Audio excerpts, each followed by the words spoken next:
Right जवाब हो जाएगा। नींद आने लग गई कुछ बच्चों को नींद आने लग गई है और वो क्लास से इस समय जा चुके हैं। लेकिन एक बात बताऊं, आंखों में नींद है पर सोना नहीं है। और यही मेरे प्यारे दोस्त वो वक्त है जो आपको सफलता दिलाएगा, इसे खोना नहीं है। तुम्हारी आंखों की नींद तुम्हारे मम्मी की मेहनत से, तुम्हारे पापा के संघर्ष से बड़ी नहीं हो सकती।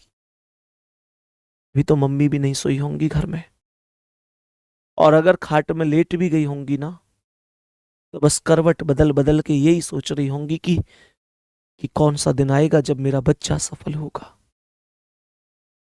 पिताजी लेटे लेटे या बैठे बैठे बस यही विचार कर रहे होंगे कि बहुत नजदीक है वो समय जब मेरे बुढ़ापे की लाठी मजबूत होगी और इस समाज में मैं भी गर्व से कह पा रहा हूंगा कि मेरा बच्चा भी आज सरकारी नौकर है, मेरे बच्चे के बदन पर भी आज खाकी वर्दी है। इसके अलावा तुम्हारी जिंदगी में बहुत सारे कारण हो सकते हैं ना पढ़ने के, लेकिन एक कारण जरूर होना चाहिए पढ़ने का। इनके अलावा बहुत सारी खुशियां खुशियां नहीं होती, और आग लगा दो उन खुशियों में जो आपके पिता के, आपकी माता के सपनों के बीच में आती, आपके विश्वास के बीच में आती है, आपके सिलेक्शन के बीच में आती है। क्योंकि जीतना जीतना बहुत जरूरी है, बहुत जरूरी है। तुमको हर बात पता नहीं है कि मम्मी पापा से लोग कैसी कैसी बात करते हैं।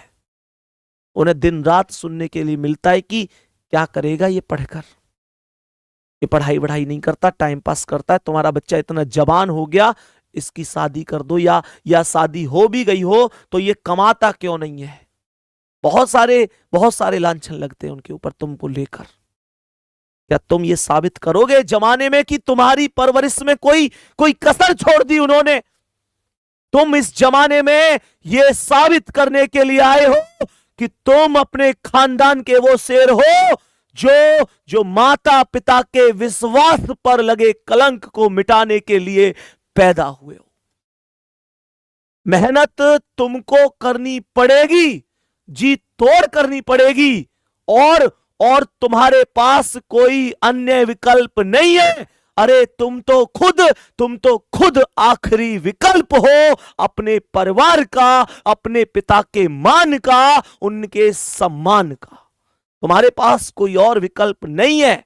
मेहनत करनी पड़ेगी। एक बार सुन लो, 1000 बार सुन लो, पड़ोसी अगर पढ़ेगा तो सिलेक्शन पड़ोसी ही लेगा, खुश उनके ही माता पिता होंगे। और तुम ये चाहते हो कि रिजल्ट के समय तुम्हारे पिता की नजरें झुक जाएं और पूरी दुनिया उनसे मजे ले जाए, तो मत पढ़ो एक भी दिन। लेकिन मैं बार बार कहता हूं कि बात अगर हम तक सीमित है तो कोई बात नहीं, और बात अगर पिता तक है तो उससे बढ़कर ना खुद और ना खुदा होना चाहिए। ये कुछ दिन की मेहनत अगर हमें सफलता के रास्ते तक लेके जा सकती है तो इस रास्ते पर चलेंगे, चाहे ये रास्ता कांटों भरा ही क्यों ना हो। मेहनत करनी पड़ेगी, जी तोड़ करनी पड़ेगी। आओ नेक्स्ट क्वेश्चन पर। यहां तक बताओ, तैयार हो?